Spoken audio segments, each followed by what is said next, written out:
Alright, let's talk bankroll. Let's talk about the role that the banks play in all of this, right? And, whenever there's big money to be made, banks are involved. And what is war if not a racket for profiteering? People are profiting off of wars, obviously banks are involved. Yeah. Alright, now, when you're talking about banks, and specifically banks as it pertains to the American government, you have to talk about the Federal Reserve. You have to. The Federal Reserve is not federal. Alright, it's not a part of the government. It's independent of any sort of congressional oversight. Up until recently, they had never been audited externally. They would do some internal audits, but those are just to make people happy. They don't actually expose anything.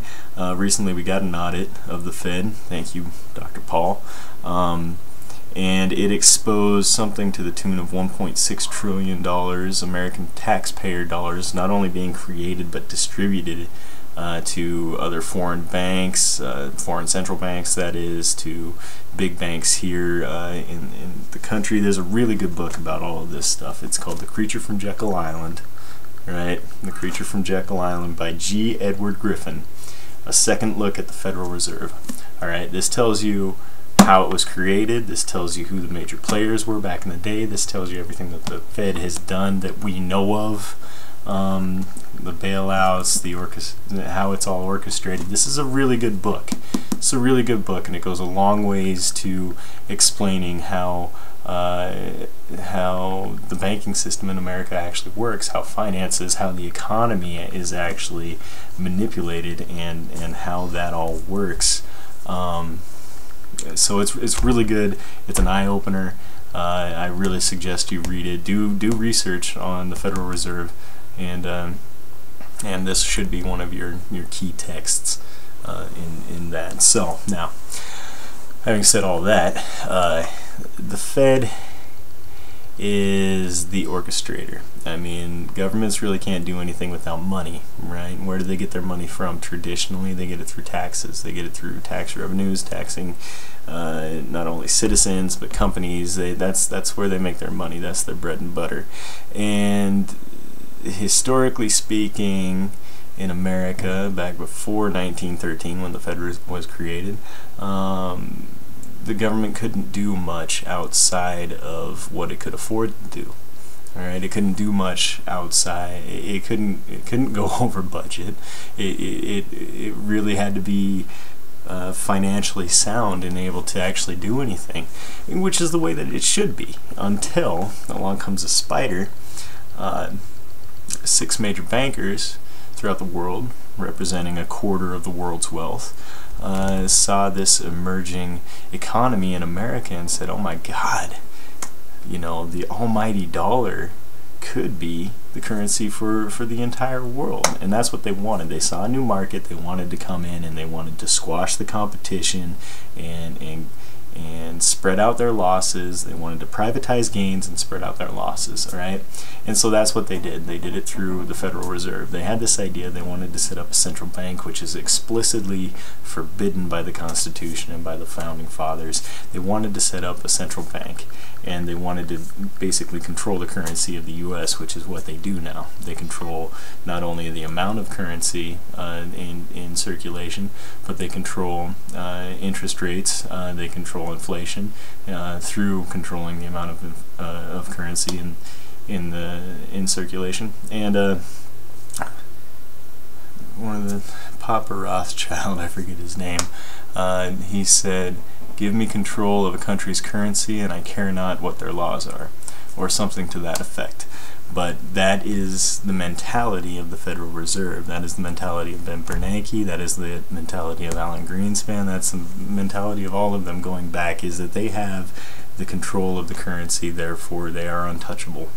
That is why when the Fed was created, they asked for no congressional oversight, because they did not want the currency to become politicized. Now, I don't know if you understand the Constitution's position on currencies. Back in the founding days, back when America was still bright and brand new, and liberty was really what it was all about, the states each had their own currencies. They had competing currencies. You could have a currency in New Hampshire that may or may not be accepted in Massachusetts. It's all about free trade, and you allow different areas to come up with their own currencies, and that is what makes your economy strong, is diversity. Anybody that invests knows that by having a diverse portfolio, you're basically ensuring a healthy portfolio. So that's kind of the mentality. They didn't want to set up an all-ruling currency. I mean, now there are benefits to having one currency. It's easy to trade. You can go to any state and not have to worry if your greenbacks are accepted there.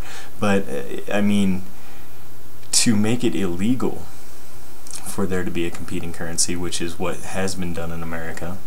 In 1973, we went against the gold standard and made it illegal for any transactions in America to be carried out by any other currency other than the American dollar.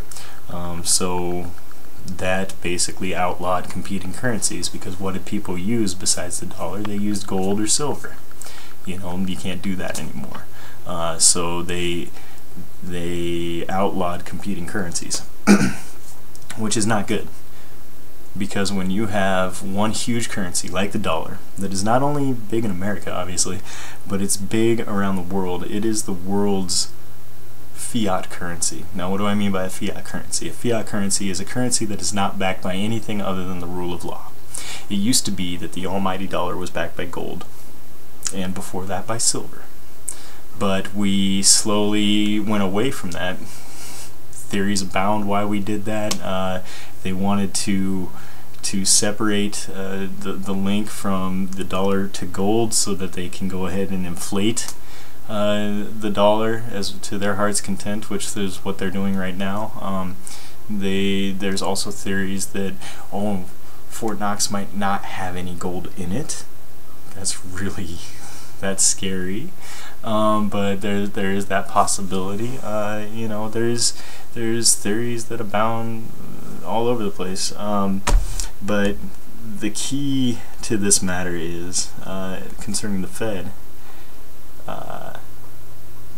we're not supposed to have a central bank, and that's exactly what it is. It's private.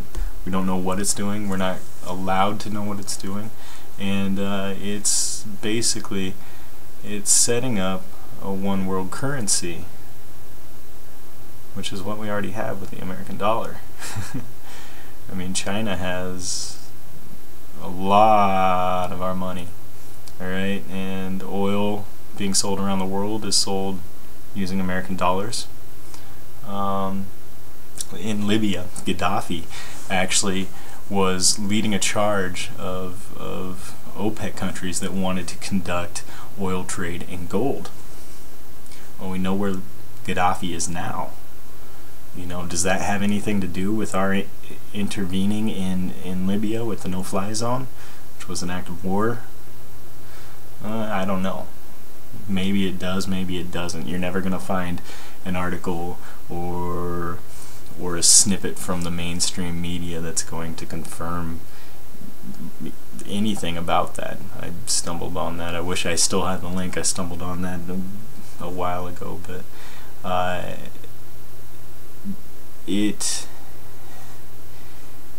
the Fed, there's every reason that the founders did not want to have a central bank, because currency and